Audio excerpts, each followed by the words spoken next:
जम्मू कश्मीर, जम्मू कश्मीर के राजा थे हरि सिंह। क्या नाम था? हरि सिंह। हरि सिंह डोगरा शासक थे हरि सिंह। और इनका जो प्रधानमंत्री था शेख अब्दुल्ला। क्या नाम था? शेख अब्दुल्ला। शेख अब्दुल्ला। अब यहाँ जूनागढ़ का ठीक उल्टा स्थिति था।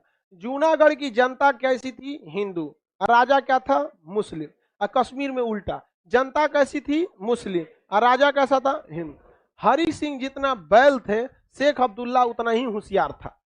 शेख अब्दुल्ला बहुत ही होशियार था। शेख अब्दुल्ला को पता था कि हम क्या करते हैं, कश्मीर को अलग देश बना देते हैं और हरि सिंह का फाइल 10 साल बाद निपटा देंगे, इनके वंशज खत्म, मेरा क्या हो जाएगा? शासन हो जाएगा।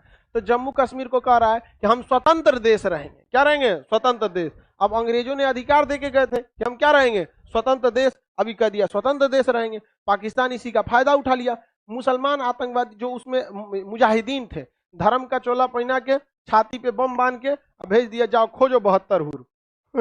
चला है सब कहां पर? बम बांध बांध के कश्मीर में। इस तबाही मचाया सब कि कश्मीर का इधर का एरिया क्या कर लिया? कब्जा कर लिया। ये कश्मीर का एरिया क्या कर लिया? कब्जा। अब हरि सिंह भागे भागे आ रहे हैं सरदार नेहरू के पास, बचा लीजिए महाराज।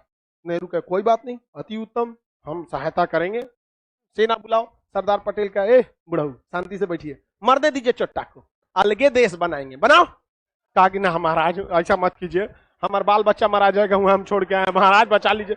तो सरदार पटेल उसको कागज दिए, स्टैम्प पेपर, लिख लिख कश्मीर की सीमा है, भारत की सीमा है, भारत कश्मीर पूरी तरह भारत में विलय होता है। तो 26 अक्टूबर, कब? 26 अक्टूबर 1947, 26 अक्टूबर 1947 को राजा हरि सिंह ने क्या कर दिया? साइन कर दिया, विलय पत्र पर साइन कर दिया। जब साइन हो गया तब यहां से भारत की सेना को लेकर गए ब्रिगेडियर उस्मानी।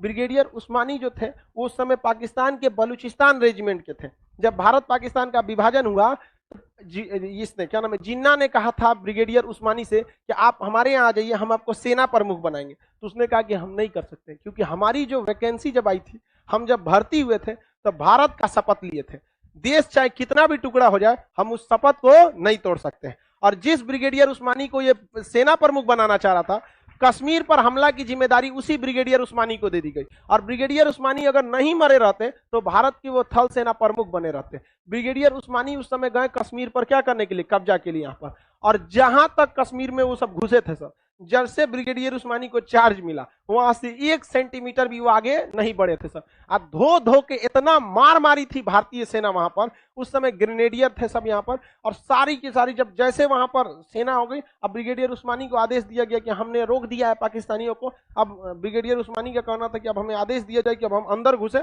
वापस ढकेले। तो इन्हें आदेश मिला वापस ढकेलने का। तो बहुत ज्यादा बम्बार्डमेंट हो रही थी वहां पे, बम्बार्डमेंट बहुत ज्यादा हो रही थी। तो जहां खड़े थे ना ब्रिगेडियर उस्मानी, वहां से जैसे 2 कदम हटे ना, वहीं पे बम गिरा एकदम धाए से, तोप का गोला। तो लोग कहें कि आप डरते नहीं हैं, तो उन्होंने कहा कि ब्रिगेडियर की इज्जत तो दुश्मन के तोप भी करते हैं। लेकिन भाई देखिए, लड़ाई में बहादुरी अलग चीज है, लेकिन आप भी तो एक इंसान ही, लोहा के तो बने नहीं। ऐसे युद्ध के मैदान में एक खड़ा तोप का गोला सीधे ब्रिगेडियर उस्मानी के ऊपर गिरा और ब्रिगेडियर उस्मानी वहीं शहीद हो गए। अकेले 1200 पाकिस्तानियों को वहीं पे दफना दिए थे ब्रिगेडियर उस्मानी यहाँ पर, और कश्मीर आगे नहीं बढ़ सका।